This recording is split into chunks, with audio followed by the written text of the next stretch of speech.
রিক্রুটজন্য বেকার যুবক যুবতীরা একসাথে জড়ো হয়েছে, কারণ আমাদের 2 বছর ধরে আমাদের রিক্রুটমেন্ট হচ্ছে না। আমরা পাস করে বসে আছি, সার্টিফিকেট আমাদের হাতে আছে, কিন্তু আমাদের রিক্রুটমেন্ট হচ্ছে না।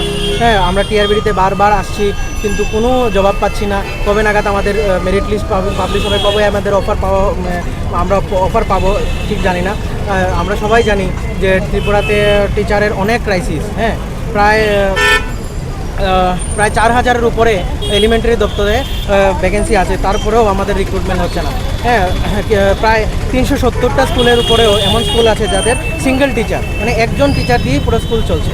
হ্যাঁ, তার উপরে গত 2 জুলাই সেন্সাসের জন্য প্রায় অনেকগুলো টিচার সেন্সাসের মধ্যে নাম গিয়েছে, যার মধ্যে দেখা গেছে যে কিছু কিছু স্কুল 4 জন টিচার আছে, তার মধ্যে 2 জন এই সেন্সাসের জন্য চলে গেছে, মানে আগামী দ্বারা 2 মাস এই স্কুলে আসবে না। হ্যাঁ, তো ওইগুলো স্কুলের কীভাবে পঠন পাঠন চলবে? তো তার সাথে অনেকগুলো স্কুলের টিচারগুলো বিএলওর কাজে যুক্ত, ওরা ক্লাস করতে পারছে না। হ্যাঁ, তার সাথে অনেক প্রশাসনিক কাজের সাথে টিচাররা যুক্ত আছে। তো এই ক্রাইসিসের মধ্যে টিআরবিটি আমাদের প্রায় 2 বছর ধরে ঝুলিয়ে রেখেছে। আমাদের কোনো রিক্রুটমেন্ট হচ্ছে না, আমরা বারবার আসছি, কোনো ধরনের সদুত্তর পাচ্ছি না। এর মধ্যে আমাদের মধ্যে অনেক আছে, হ্যাঁ, যারা এই পরীক্ষায় পাশ করে আশায় আছে যে এই পরীক্ষায় পাশ করলে তার বাবা মা অসুস্থ আছে, তাদের ভালো চিকিৎসা করবে, কেউ আছে তার বোনকে বিয়ে দেবে, হ্যাঁ, এই চাকরি পেলে। তো এইসব জিনিস লক্ষ্য করেও টিআরবিডি থেকে বা সরকারের পক্ষ থেকে কোনো ইনিশিয়েটিভ নেওয়া হচ্ছে না আমাদের রিক্রুটমেন্ট সম্পর্কে।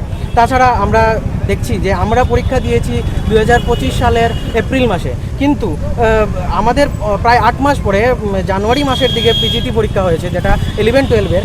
ওরা গত মাসে অফার পেয়ে গেল, কিন্তু আমরা কি ভুল এমন করলাম যে এখন অবধি আমরা রিক্রুটমেন্ট পাচ্ছি না? আমাদের এক্সাম এত আগে, 8 মাস আগে, তাদের এক্সামের 8 মাস আগে হওয়ার সত্ত্বেও আমরা রিক্রুটমেন্ট পাচ্ছি না। হ্যাঁ, আমাদের সাথে এইভাবে সৎ সন্তানের মতো টিআরবিটি কেন ব্যবহার করছে? আমাদের কেন রিক্রুটমেন্ট করছে না? আর সবাই জানি ফার্স্ট কাম ফার্স্ট সার্ভ। তো আমরা যেহেতু আগে এক্সাম দিয়েছি, তাহলে আমরাই আগে রিক্রুটমেন্ট পাবো। তো আমাদের বাইপাস করে পিজিটিদের রিক্রুটমেন্ট করা হচ্ছে, কিন্তু আমাদের রিক্রুটমেন্ট করা হচ্ছে না। তো এর কোনো সদুত্তর না গভর্নমেন্ট থেকে পাচ্ছি, না কোনো টিআরবিডি থেকে পাচ্ছি। তো এর জন্য আমরা বারবার মিলিত হচ্ছি, টিআরবিডির প্রত্যেকটা স্টাফের সাথে আমরা কথা বলছি, কিন্তু কেউ বলতে পারছে না কবে নাগাদ আমাদের মেরিট লিস্ট প্রকাশ হবে।